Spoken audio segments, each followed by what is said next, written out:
Көпшілік арасында еврейлердің аспандағы Иерусалим жобасы туралы ұзақ уақыт бойы айтылып келеді. Оны жүзеге асуы 2020-2022 жылдарға жоспарланған болатын. Бірақ пандемияға байланысты уақыты кейінге шегерілді. Жобаға сәйкес аспандағы Иерусалимді қазіргі Украинаның тарихта оған ешқашан тиесілі болмаған 6 оңтүстік аймағында құру керек болатын.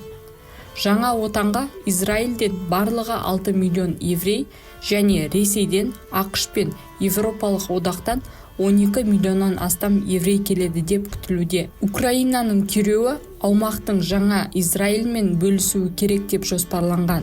Еврей мемлекеттің құру жөніндегі көптеген ұлы жоспарлар болды. Уганда, солтүстік батыс Австралия, еврей автономиялық аймағы, тіпті Гренландия ұсынылды. Біздің тарихымызда олар Қырымда еврей автономиясын құруды ұсынған кезде КСР-ның бүкіл еврей элитасын атып тастаған.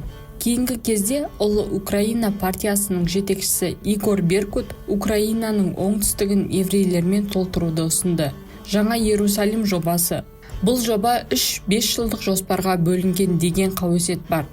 Алғашқы 5 жылда ел ыдырап, қалыптасқан жүйе күйреуі керек. Одан кейінгі 5 жылдықта жойылу мен бөлшектену кезеңі келеді. Мүмкін бұл кезең қазір болып жатыр. Ал келесі 5 жылда, яғни 2024 жылдан кейін реформа болады. Егер біз шын мәнінде екінші 5 жылдықта болсақ, онда Украинадағы жағдай 2024 жылға дейін жалғасады ма? Қазір өкінішке орай біз мұны біле алмаймыз. 2029 жылы жоспарланған нәрсеге бірінші қадам басталуы керек. Осылайша, егер бәрі осы сценарий бойынша болса, 2029 жылдың соңында жаңа отанға жаңа Иерусалимді салу үшін шамамен 5 миллион еврей келеді деп күтілуде. Айтпақшы, Израиль премьер-министрі Нетаньяху бюджеттен жаңа ғибадатхананың құрылысын жоспарлап қойған.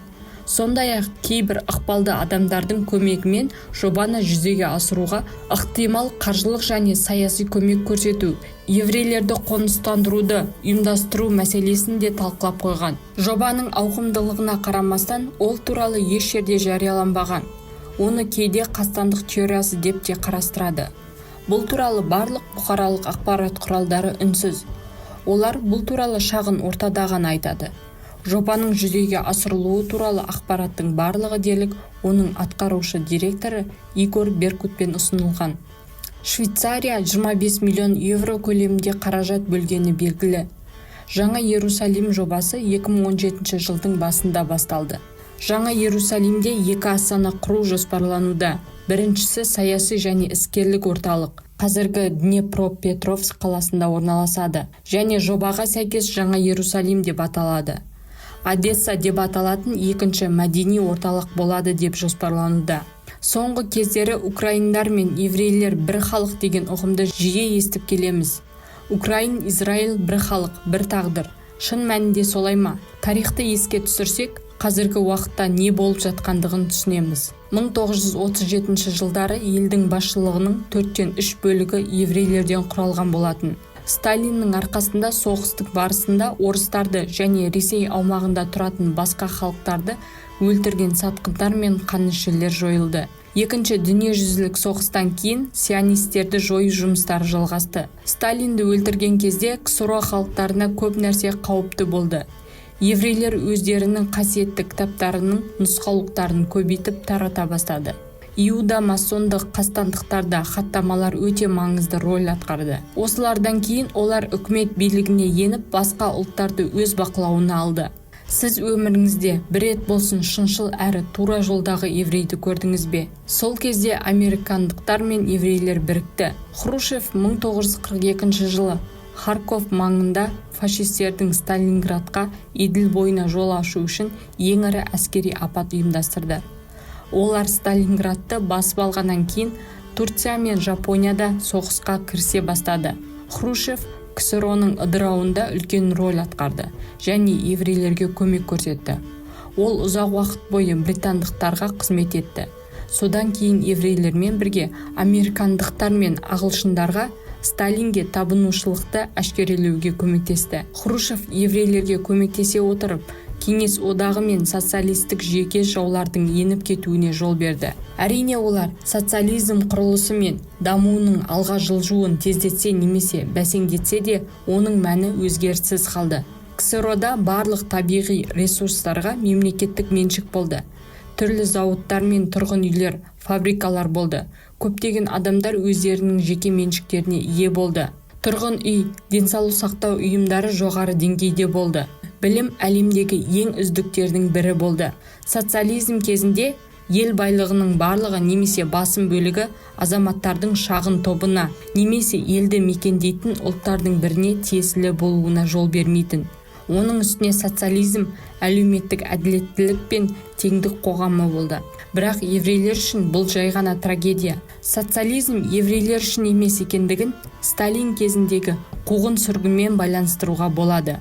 Брежнев дәуірінде совет адамдарының өмірі кедейлік пен баспанасыздық дамыған капиталистік елдердің стандарттарына жақындады. Елде тұрақтылық болды. Оның дәлелі халық санының жылына миллионға артуы. Адамдардың қаржылық байлығы да болды, және оларда алтыннан, асыл терілерден және хрустальдан жасалған бұйымдарды сатып алуға мүмкіндік болды. Ал Горбачев билікке келгенде еврейлер үшін керемет мүмкіндік болды.